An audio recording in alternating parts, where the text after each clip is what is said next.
Hi, this is Cayden Chang from VIA Value Investing Academy. So right now I'm standing within Vice Park in Croatia and look at the waterfall behind me.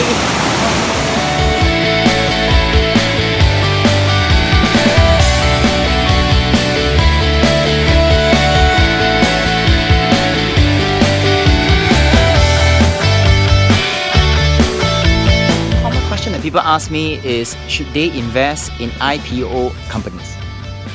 So to know whether to invest in an IPO company, first you need to know what is an IPO company, and second you need to understand what is the intention of IPOing a company.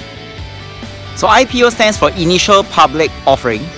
In other words, when a company wanted to be listed on a stock exchange, they need to go through this process called IPO. To appreciate that when a company grows, it needs money.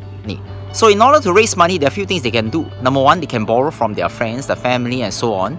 The second thing is they can borrow from the bank. But remember, when they borrow from the bank, they incur interest. Or the third thing is they could sell away a portion of their shares through this process called IPO. So in other words, when a company sells away their shares through this process called IPO, they raise money for them to grow. But remember, the disadvantage is they have to sell away some stake in the company, which means that they own a smaller shares as compared to borrowing money from the bank or from their friends and relatives.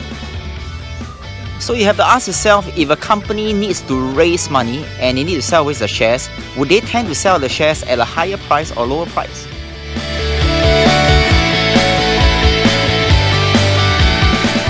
They will tend to sell the shares at a higher price, which means that most of the IPO companies, they tend to be overpriced. So since most of the IPO companies are overpriced, you have to ask yourself, would you want to invest in a company that has just been IPO'd?